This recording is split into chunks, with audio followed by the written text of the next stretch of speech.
avec qui j'ai grandi, et ainsi de suite. Moi, je n'ai pas tellement évangélisé ces gens-là. La plupart, je leur ai partagé sur mon témoignage. Vous savez que des années plus tard, 3/4 se sont convertis. Comme ça. Mais il y a aussi cela, lorsqu'ils t'exhortent avec parole à main, tu ne résistes pas. Mais ce que moi je désire ici, et que je souhaite en tant qu'Église, c'est que nous puissions nous souscrire dans la marche du témoignage. Le témoignage, ça de l'audience. Le témoignage influence, a beaucoup d'influence dans la société, dans la famille, dans l'Église. Vous savez, nous chrétiens aujourd'hui, on peut dire qu'il y a campagne d'évangélisation quelque part. Il y a un séminaire qui va être tenu par un prophète, apôtre quelque part. Les gens iront, entre guillemets. Mais si les mêmes chrétiens apprennent que un ancien, par exemple, sorcier, va témoigner. Un ancien président de la République qui faisait des choses bizarres, il va témoigner. Si vous verrez que et les chrétiens et les païens, il n'y aura plus de place à cet endroit-là. Pourquoi? Parce que les témoignages ont de l'influence. Les témoignages touchent. Les témoignages influencent. Aussi longtemps que toi et moi, nous ne témoignons pas, nous ne serons pas les prédicateurs tous de la parole de Dieu. Ce que Dieu attend de nous, c'est de témoigner de ce qu'il a fait pour nous. Qu'est-ce que Dieu a fait dans ta vie? Vendredi, j'étais à la prison de Tournai. J'ai parlé avec quelqu'un qui aime beaucoup le Seigneur. C'est un Italien. Plein de versets dans la tête. Il s'est converti dans l'entretemps. Ça fait des années qu'il est là-bas. Il me dit, écoute, pasteur, moi, bon, là, en prison, on m'appelle aumônier. Hein? Alors, monsieur l'aumônier, tu sais, moi j'aime le Seigneur. Vraiment, le Seigneur me révèle beaucoup de choses. C'est vrai, aussi vrai que j'ai encore des faiblesses, je fume, je prends encore un peu... bon, bref. Il a parlé. Et je lui ai dit, ah bon, gloire à Dieu. Le Seigneur est bon avec toi parce que tu es incarcéré et tu continues à prôner le Seigneur. Il m'a même montré son doigt, comment est-ce qu'on l'a cassé. Pourquoi? Parce qu'ils étaient dans le préau, un groupe de 3 personnes sont venus pour lui faire du tort. Donc en prison là-bas, il y a même des gens qui se font encore du tort là-bas. On l'a carrément cassé son doigt. Et c'était un musicien. Il dit, je ne sais même plus si je peux jouer encore à la guitare. J'ai dit, tu sais, moi quand je m'étais converti, c'est les années 86. Je commence à lui raconter mon témoignage. J'ai dit, j'étais un garçon, j'étais arrivé au point que tellement j'étais déçu, après mes humanités, toutes mes inscriptions, je suis allé à l'IOB, Université de Bujumbura, on ne m'a pas pris, je suis allé à l'Université de Kisangani, on ne m'a pas pris, je suis allé à l'ISC, on ne m'a pas pris, et je n'avais aucun soutien d'une autorité sur moi, enfin, au-dessus de moi, je faisais les démarches et tout ça. Alors, j'étais déçu pendant moins 4 ans comme ça. Je dis, bon, je me lance dans la vie comme tout le monde. Alors, je commençais aussi à casser les bouteilles. Je lui dis, j'ai cassé les bouteilles. Il dit, j'ai cassé les bouteilles. Moi, j'ai dit, oui, la bière, j'ai cassé les bouteilles 10, voire 12 par jour. Ah bon? J'ai dit, oui. Et les jours de ma conversion, je fais un pacte avec le Seigneur. Je dis, Seigneur, tu me délivres de ces choses et moi, je me consacre à toi. Et je lui dis que ces jours-là, c'était les jours où Jimmy Cliff était venu jouer aux Zaïre. La première fois. Et j'aimais beaucoup cette vedette à l'époque. Je dis, Seigneur, j'ai déjà le billet. J'étais accepté aujourd'hui, mais je vais dans ce concert-là et ça sera fini. Le Seigneur a écouté ma petite prière d'un païen. Je suis allé et je suis rentré et je lui dis, tu sais, du jour au lendemain, tout est parti. Il dit tout, j'ai dit toutes les bouteilles là sont parties le même jour, les sorties en boîte sont parties le même jour, toutes les combines sont parties le même jour. Ah bon? J'ai dit oui. Et puis on est venu frapper à sa cellule, pour me dire, monsieur l'aumônier, tu sors, il y a un mouvement, va vite dans ton bureau. Et ça s'est arrêté là.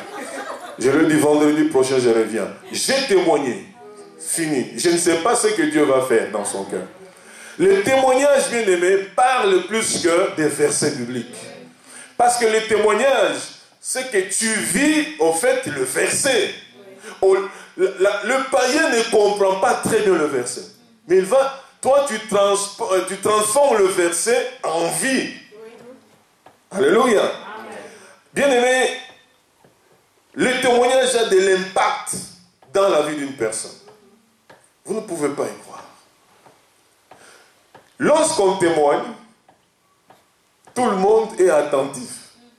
Vous savez, aujourd'hui, j'ai suivi, je crois l'année passée, le témoignage de 2 ex-sorciers. Magiciens ou sorciers, quelque chose comme ça. Et ça s'est passé au Congo, évidemment.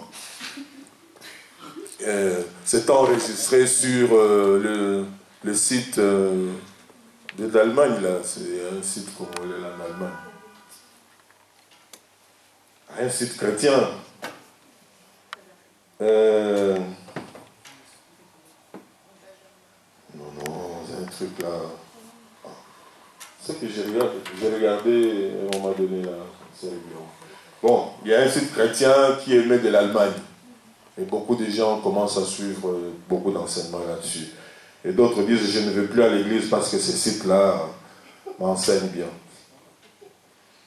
Alors cet homme-là,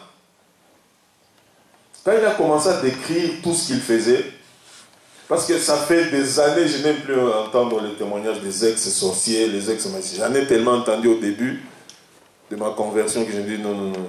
Ils étaient tous des chefs, ils étaient tous des proches de Satan, ils étaient tous le premier ministre, ils étaient tous... Il n'y a jamais eu quelqu'un, tous ils étaient... J'ai dit, bon. Il a décrit tellement de choses, malgré mon expérience, j'ai dit, mais il y a quand même des choses assez simples que je ne connaissais pas, je ne connaissais pas ça, je ne connaissais... Pourquoi je peux mettre ma confiance dans ce qu'un ex dit et ne pas mettre ma confiance dans ce que mon Créateur dit? Vous comprenez un peu?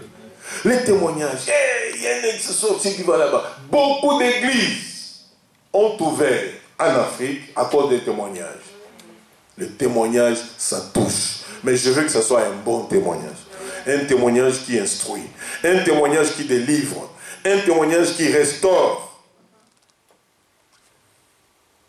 Vous imaginez quelqu'un comme Johnny Hallyday, il s'est converti aujourd'hui. Il dit, j'ai des choses à dire au peuple de Dieu. Il prend la salle de congrès de Paris. Il n'y aura pas de place. Des chrétiens d'ici iront là-bas, des chrétiens des États-Unis viendront. Monde entier. Pourquoi? D'abord, c'était une star. Et une star, c'est quelqu'un qui a baptisé avec beaucoup de choses mauvaises. Il va les dénoncer. Or, toi, quand tu témoignes, tu vas dire aux païens ce que tu étais et ce que Dieu a fait pour toi et ce que tu es devenu. Voilà pourquoi tu ne dois pas te taire. Amen. Amen. Tu ne peux pas te taire.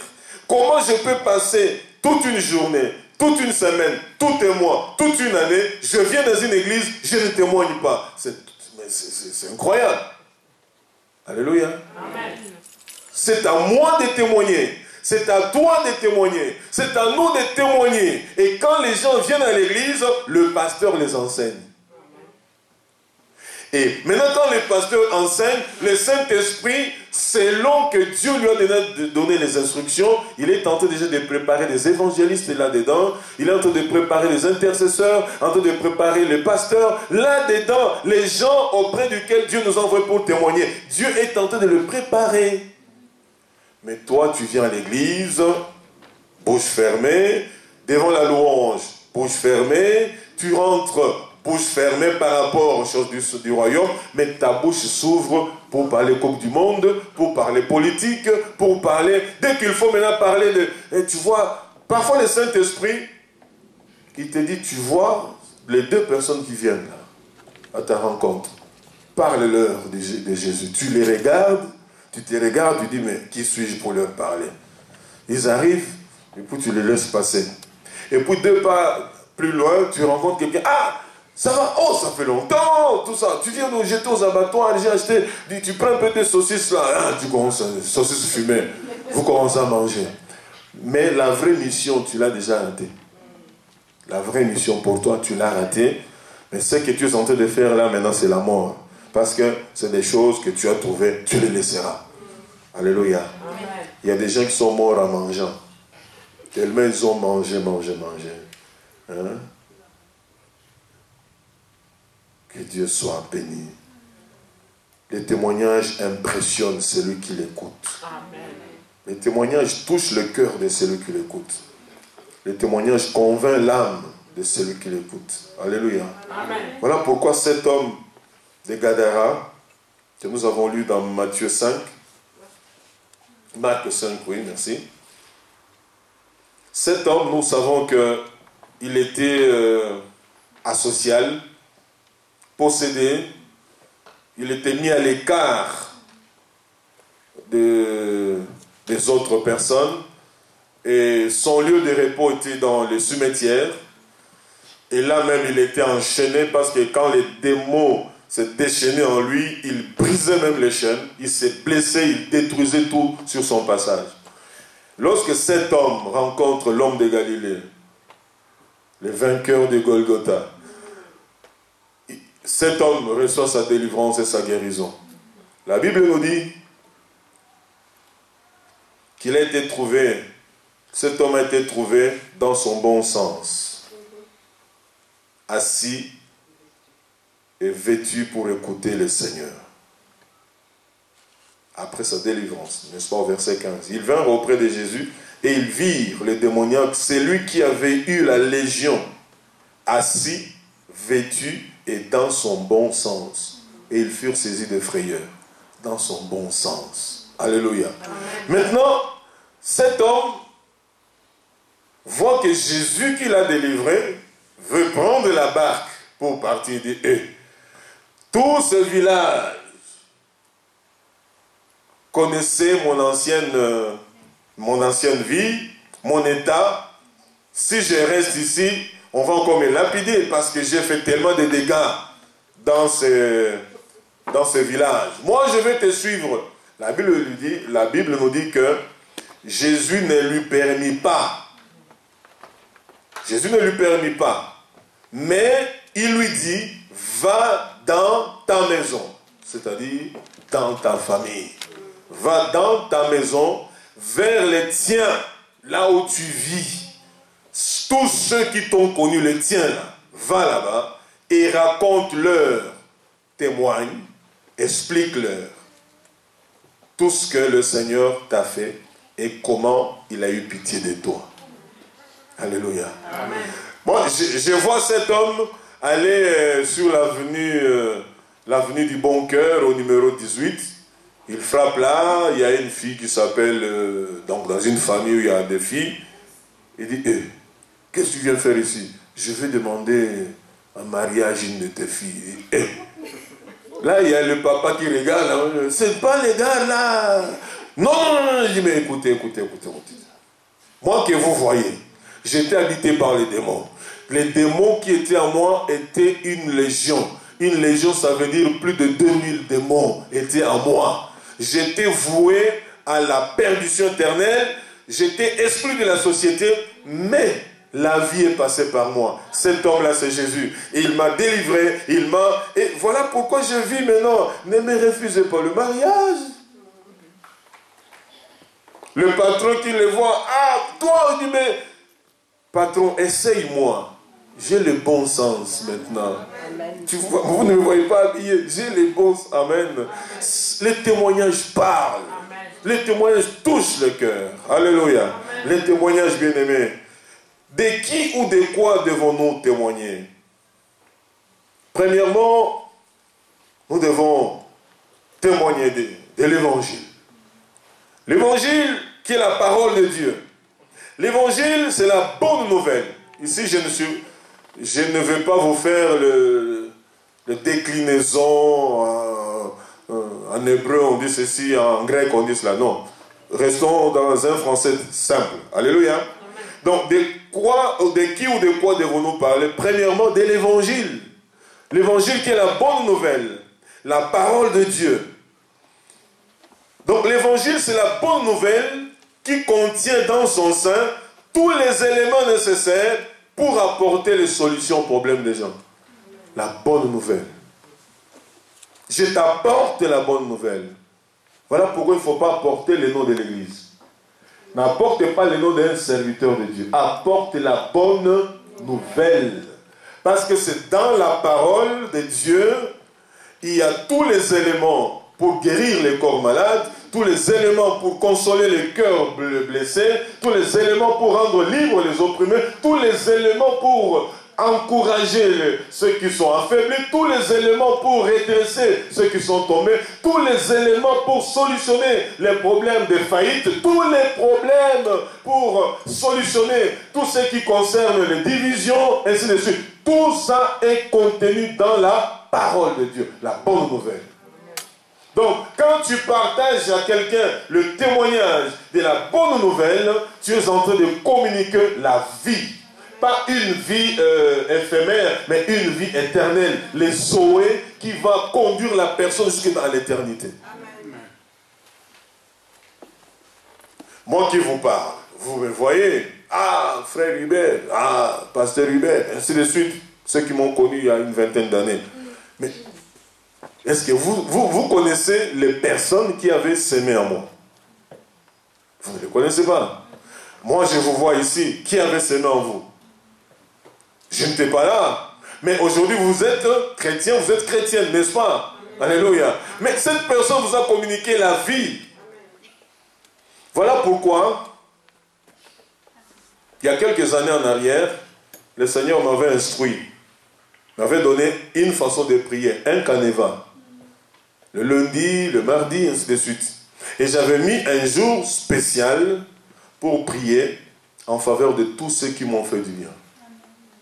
Alléluia. Amen. Ceux qui ont d'une manière ou d'autre contribué à ce que je sois, ce que je suis. Mes parents, mes connaissances, ceux qui ont investi en moi spirituellement, ainsi de suite. Là, je prends du temps à prier, je dis Seigneur, ces personnes, d'autres sont déjà décédées, d'autres sont là, je n'ai rien à leur donner, sinon que de prier pour eux. Alors là, je prends du temps pour prier. Seigneur, telle personne. Je réalise qu'à une période de la vie, j'étais sans rien, j'étais nulle part, j'étais délaissé, abandonné complètement. Et même les gens qui me connaissaient, là où on était avec nos parents, à gauche, à droite, ils disaient, mais Timomo, comment tu es devenu comme ça? Je ne pouvais pas dire aux gens, j'étais donc là. Il ne me restait plus qu'à aller voler. Je n'étais pas encore chrétien, je n'étais pas éduqué à voler.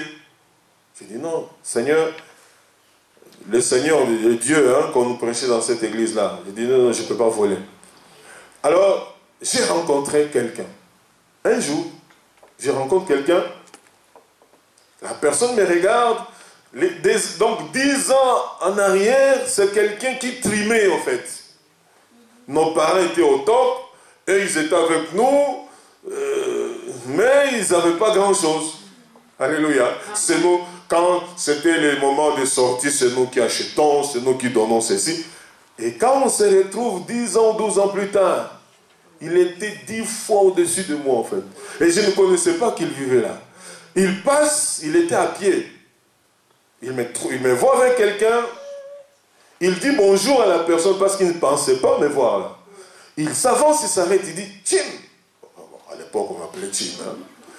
Tim. Je dis, oh, moi aussi j'appelle son nom. Il dit, mais toi tu es ici, tu ne me cherches pas. Je ne savais pas que tu viens. Oh, bien-aimé. À chaque fois que je pense à cet homme-là, je dis non, Seigneur. Si par lui, même ses enfants, souviens-toi. Toujours ça me revient.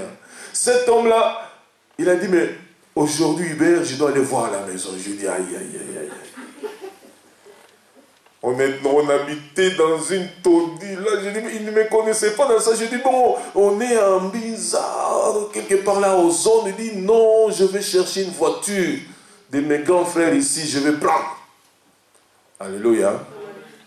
Finalement, j'ai dit bon, vienne qui pourra, il viendra voir.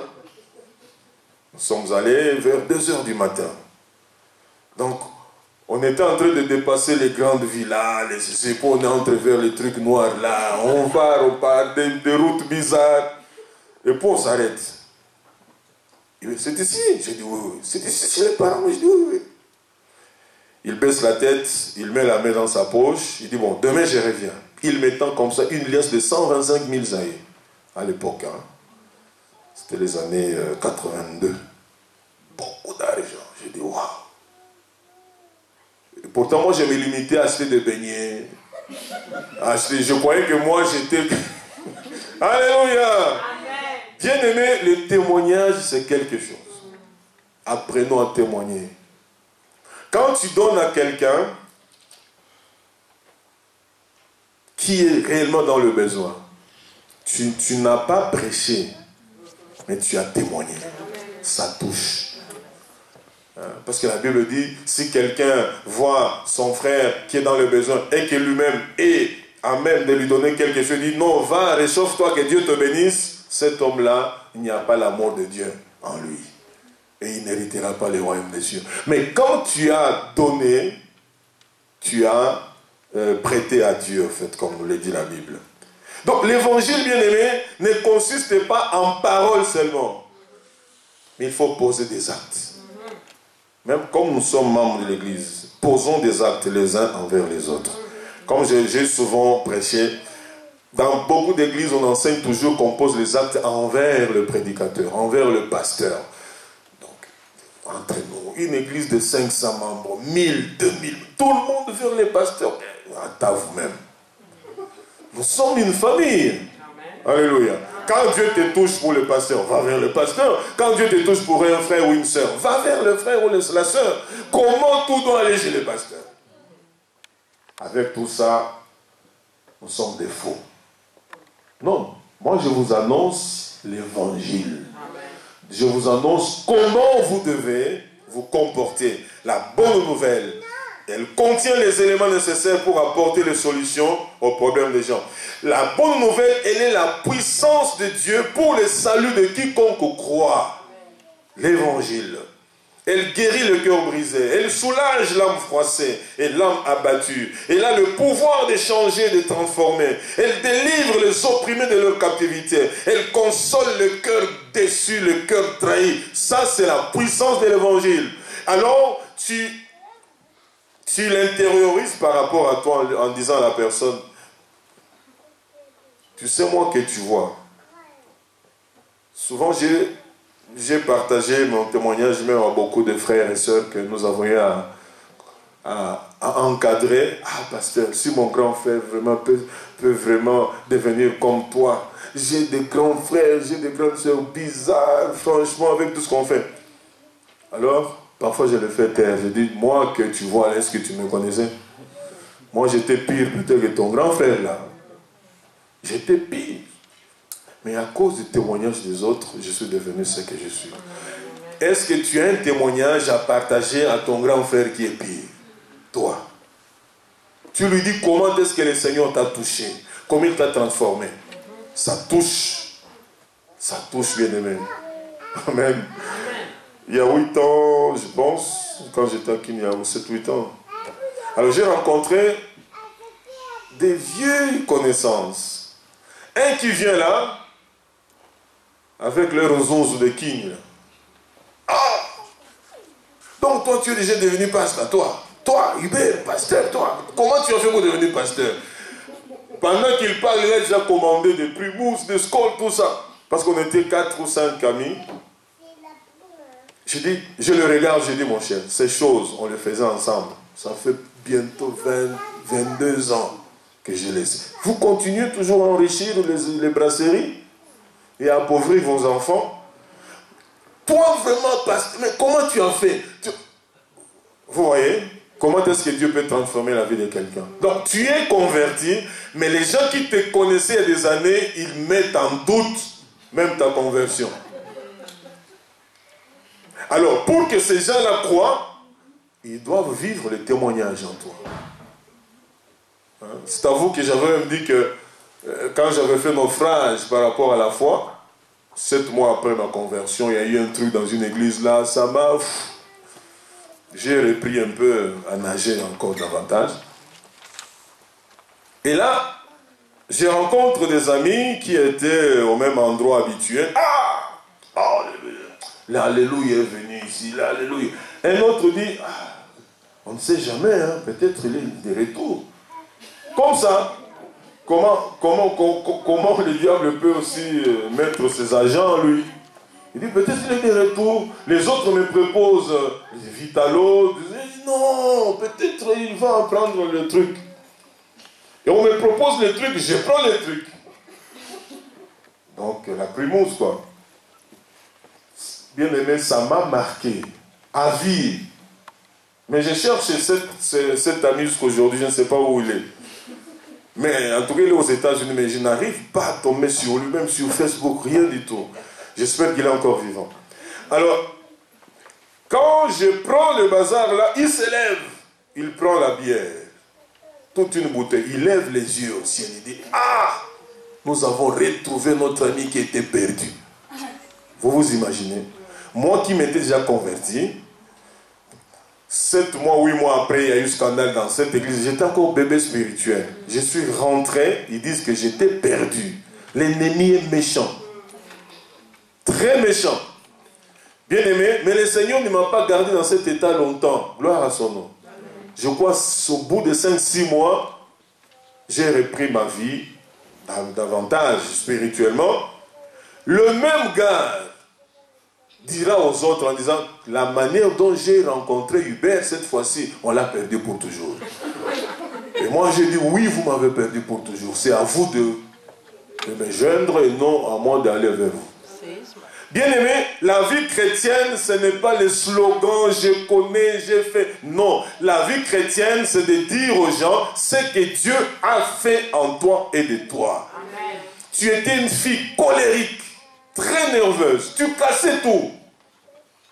Au bout d'un temps, les gens, même de ta propre famille, disent, mais est-ce que tu as rencontré un homme qui t'a changé ou quoi? Parce que vous, les filles d'aujourd'hui, ne savez jamais.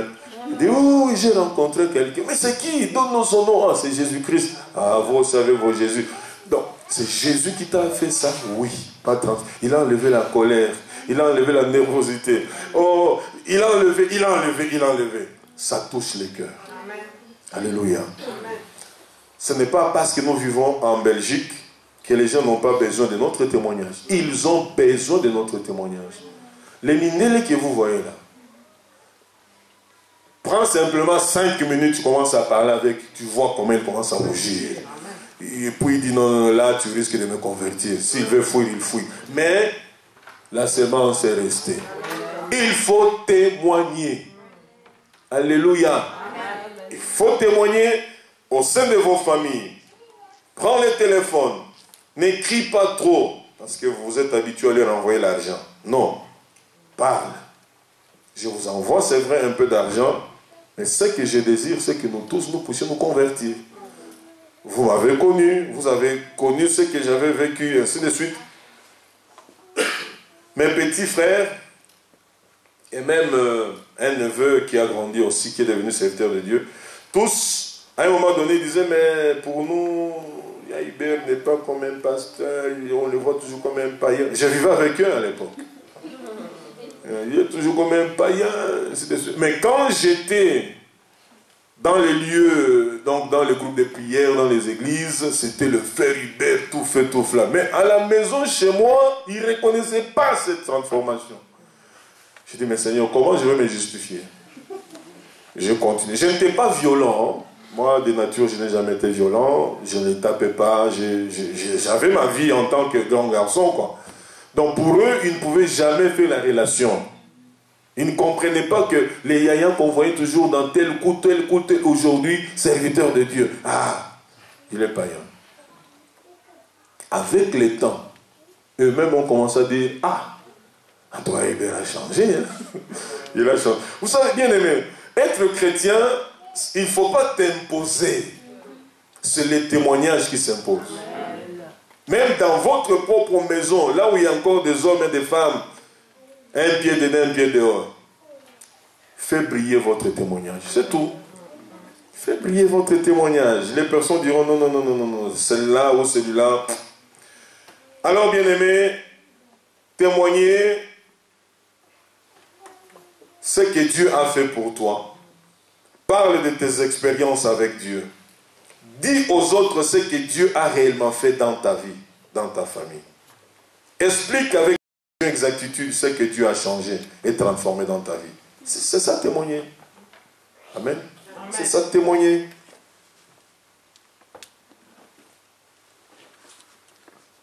Je ne cesserai de vous dire comment est-ce que ma défunte mère priait pour moi.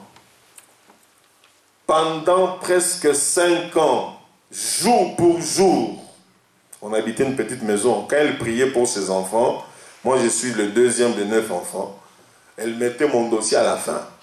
Elle priait pour tout le monde, et puis quand elle citait pour mon fils Hubert, là elle se mettait à pleurer. Elle pleure, elle pleure. Là j'ai déjà parfumé la maison, je suis rentré 3h, 4h du matin. J'ai déjà tout parfumé avec la bière. Je l'entends pleurer. Alléluia. Elle pleure, elle pleure. Et oh Seigneur, touche mon fils. C'est presque 5 ans. Les voyous s'est converti. Alléluia. Je crois 6 mois ou 10 mois après, le voyou devient le pasteur de toute une famille. J'ai dévancé tous mes frères et sœurs qui m'avaient dévancé dans cette histoire-là. Jusqu'aujourd'hui. Alléluia. Pour moi, qu'est-ce qui avait touché mon cœur? Maman n'arrivait plus à me parler. Alors, son témoignage pour moi, c'était ses prières. Comment cette dame peut toujours pleurer pour moi, prier pour moi? Donc j'ai zappé, mais plus j'ai zappé, ça commençait à prendre. Ça commençait à prendre. Mes sorties commençaient à être dosées. J'ai dit, mais pourquoi? Parce que quand je sors beaucoup, je rentre, elle pleure. Mais quand je reste à la maison, elle pleure encore, toujours dans la prière. Hein. On peut rester toute une journée, on cause normalement, tout. Quand elle commence ses prières pour sa maison, vers 2 autres, parce que ma mère était fille intercesseuse. Alors quand elle priait maintenant pour moi, elle commence à pleurer. J'ai dit, oh, il faut avoir aussi pitié. Tellement j'étais aussi très fusionnel avec ma mère, j'ai dit, ah, je l'ai fait souffrir. Maintenant, je commençais à cesser ces activités-là. Il y a des gens qui commençaient à venir, m'évangéliser, me parler du Seigneur, ainsi de suite. Ah, ça devenait trop. À un moment donné, c'était comme de l'harcèlement. Harcèlement spirituel, mais dans le bon sens. Alléluia. Finalement, Monsieur Hubert s'est converti. La plus heureuse, c'était cette maman-là. Partout elle allait, elle disait, Dieu m'a donné un serviteur de Dieu. Dieu m'a donné un serviteur de Dieu. C'est elle qui, la première, avait dit, quand je me suis converti, 3 mois après, elle dit, mais Hubert, j'ai vu en songe qu'on était au Sacré-Cœur dans le grand groupe charismatique. C'était plein, il y avait beaucoup de gens. On attendait le prédicateur qui ne venait pas et tout le monde avait dit, le frère Hubert va prêcher. Oh, j'ai dit, maman, vos histoires de prêcher là, j'en avais que 3 mois. Alléluia. Ça, c'est le témoignage. Vous pouvez témoigner, bien-aimés, dans vos lieux du travail. C'est vrai que nous vivons dans des endroits où on ne nous écoute pas très bien, mais le Seigneur est au contrôle. Amen. Nous allons lire seulement quelques passages sans les commenter parce que la parole de Dieu est claire à ce sujet. Amen. Amen.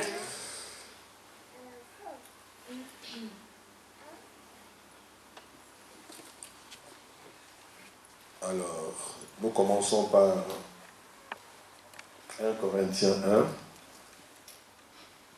1, versets 17 à 18. Ce n'est pas pour baptiser que Christ m'a envoyé, c'est pour annoncer l'évangile. Et cela sans la sagesse du langage, afin que la croix de Christ ne soit pas rendue vaine. Car la prédication de la croix est une folie pour ceux qui périssent, mais pour nous qui sommes sauvés, elle est une puissance de Dieu. 2 Corinthiens 4. 2 Corinthiens 4, versets 1 à 6.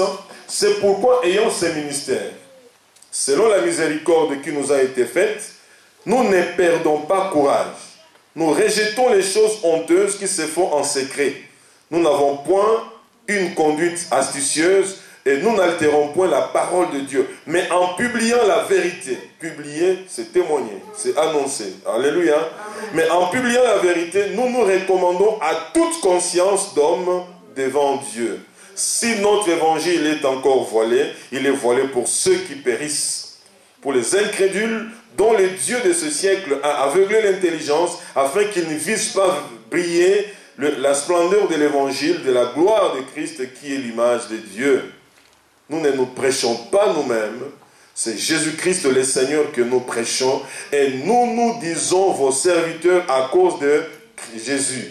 Car Dieu qui a dit la lumière brillera du sein des ténèbres a fait briller la lumière dans nos cœurs pour faire resplendir la connaissance de la gloire de Dieu sur la face de Christ. Amen. Amen. Acte 1, ça vous connaissez, Acte 1, 8. Et vous recevrez une puissance, le Saint-Esprit survenant sur vous, et vous serez mes témoins. Alléluia. Amen. Donc, bien-aimés, c'est le témoignage. La foi sans témoignage est une foi vaine. La louange, l'adoration sans témoignage est vaine. Voilà pourquoi, à la fin de tout, lorsqu'on a tout compris, que Dieu a fait des bonnes choses pour nous, c'est à notre tour maintenant de témoigner à notre Dieu, notre amour. Donc, nous témoignons maintenant Dieu, notre amour, par l'adoration, la louange, la célébration. Et ensuite, nous témoignons à Dieu notre reconnaissance par les offrandes volontaires, les dîmes, les dons. Et ainsi, nous sommes en communion perpétuelle et parfaite entre Dieu et nous par Jésus-Christ. C'est alors que le sang de Jésus-Christ peut nous purifier de tout péché. Alléluia. Amen. Mon frère, ma soeur, tu as peut-être été blessé, déçu, découragé dans un domaine ou dans un autre, dans une église ou parce que tu as travaillé avec un serviteur de Dieu ou bien dans une équipe, un ministère. Mais je tiens simplement à te dire que tu es le témoin de Christ. Amen. Que tout ce que les autres t'ont fait ne te décourage pas. Toi, tu es seulement le témoin de Christ. Parce que même Christ lui-même, Fils de Dieu, qui n'avait pas péché, en qui on n'avait pas trouvé le mal, n'était pas aimé de tout le monde. Christ peut venir aujourd'hui, en 2014, merci, en 2014, il choisit un coin de l'univers où il peut aller. Tous les médias du monde iront là-bas, toutes les chaînes vont montrer Christ. Ce n'est pas pour autant que le monde entier se convertira. Jamais. Si toi et moi, nous sommes dans cette lignée-là, c'est une grâce. Amen. Mais ne laissons pas l'ennemi venir voler cette grâce. Amen. Ce n'est pas les quelques pièges que l'ennemi nous met sur notre chemin, maladie, séjour, stérilité, maladie. Ces choses-là, ce sont des pièges. Mais que ça ne nous empêche pas de témoigner. Amen. Tu es malade, témoigne. Tu n'as pas de séjour, témoigne. Il y a quelqu'un que nous aimons beaucoup, qui nous avait témoigné, lui-même est dans les problèmes de témoignage et de séjour. Mais il y a des gens qui sont allés le trouver, ne sachant pas que lui, il était dans le besoin de séjour. Alléluia. Amen. Ne sachant pas, et il croyait qu'il avait son séjour normal. Et puis, lui, il les a exhortés. Il a exhorté d'abord la première personne, prier pour la personne, et si la personne part quelques jours, la personne a son séjour. Lui, il n'a toujours pas de séjour. Et puis, une deuxième personne vient, en voyant le frère. Voilà pourquoi nous, les enfants de nous, sommes des ambassadeurs. Et comme je vous dis toujours, quand je sors comme ça, qui peut savoir que je n'ai rien dans mes poches? Personne. Hein? Au contraire, les gens viendront même vers moi. S'il vous plaît, patron. Un patron poche vide. Donc nous reflétons la vie comme Paul dit quelque part. Nous sommes maltraités alors que nous faisons du bien aux autres. nous sommes écrasés, alors c'est nous qui enrichissons les autres. Amen. La deuxième personne vient, exhortation, prie, la personne a le séjour. Et lui n'a toujours pas de séjour. Pourquoi? Parce que c'est un témoignage. Ces gens-là n'oublieront jamais ces témoignages-là. Alléluia. Alors, peuple de Dieu, témoignons. Et témoignons. Parce que quand moi je vous dis inviter les gens, c'est une façon simplement de vous parler pour que vous compreniez. Mais normalement, vous devez témoigner. Allez témoigner. Et dit, frère, moi j'avais ça, ça et ça. Depuis que je suis dans cette église-là, ça fait 6 mois, ça fait 8 mois, mais j'ai vu un changement de tel côté, par rapport simplement aux enseignements que je reçois. C'est un témoignage. Alléluia. J'avais des problèmes des reins, le Seigneur m'a délivré, m'a guéri. Dans ma famille, il y avait des divisions incroyables, mais un jour, on avait prié ici, le pasteur nous avait demandé de nous tenir 3 à 4, 3 à 5, nous avons prié, et ça a apporté même l'unité de ma famille. C'est des témoignages. Alléluia. Moi, je ne pouvais jamais me faire baptiser, mais j'ai été baptisé là-bas, parce qu'on m'a convaincu. C'est comme ça qu'on témoigne, c'est ça la force du témoignage. Bien aimé, mais quand on s'était, Dieu ne parlera pas à notre place. L'église non plus ne parlera à ta place. C'est toi qui parles. C'est toi qui partages. Je peux me mettre ici, rester devant vous. 24 sur 24 heures, je vais continuer à vous témoigner. Peut-être je serai bloqué dans l'évangélisation, mais pas dans les témoignages. Hein? Amen. Amen. Mes enfants, Éminence et Daniel, le premier nom qu'ils ont connu, c'est le nom d'El Shaddai. Parce que c'était le jour de notre mort à 3. Incendie, fumée, je me débattais, je les tenais, puis. Je commençais à crier, El Shaddai. Et ils rigolaient. Particulièrement les garçons. Et quand je disais, El Shaddai, ils rigolaient. Je les tenais tous là.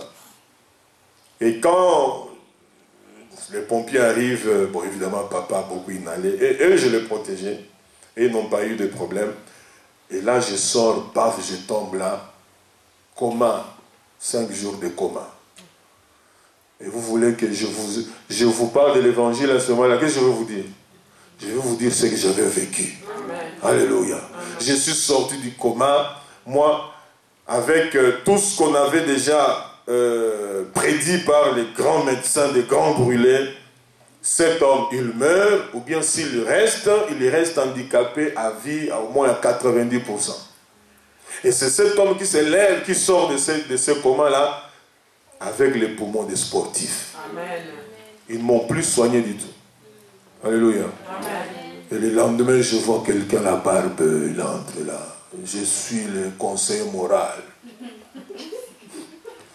J'avais mal partout, j'ai pleuré à chaudes larmes. Elle a dit, oui, monsieur, tu as le droit de pleurer. Mais tu sais pourquoi Dieu t'a laissé en vie? Je dis, mais cet homme, mon conseil moral, on connaît, c'est la philosophie. Non, Dieu t'a gardé en vie parce qu'il a encore beaucoup de choses à faire avec toi. C'était aussi un témoignage qui m'avait encouragé, en fait. Amen. Alléluia. Amen. Bien aimé, vous avez des témoignages. Vous les bloquez pourquoi? Et je tiens à vous dire que de temps en temps, témoignons à l'église, mais témoignons plus à l'extérieur. Parce que quand tu témoignes ici, bon, c'est pour un peu nous encourager, hein, de temps en temps, mais le témoin a besoin d'écouter ce que Dieu continue à faire pour que lui aussi rentre dans la bergère. Et quand il vient, on l'enseigne et puis il va commencer aussi à écouter les témoignages des autres. Je tiens à vous dire que le chrétien marche avec le témoignage. Sans témoignage, tu n'es pas chrétien. Ou si tu le faisais avant et que tu as cessé, relève-toi. Demande pardon, Seigneur. Témoigne. Et je tiens toujours à vous dire que témoigner, ce n'est pas forcément que les gens viennent dans l'église où toi tu pries. Que les gens connaissent Christ. S'ils viennent ici, gloire à Dieu. S'ils vont évoluer ailleurs, gloire à Dieu. Mais je veux veiller s'ils sont au bon endroit. Un point trait. Que Dieu vous bénisse. Amen.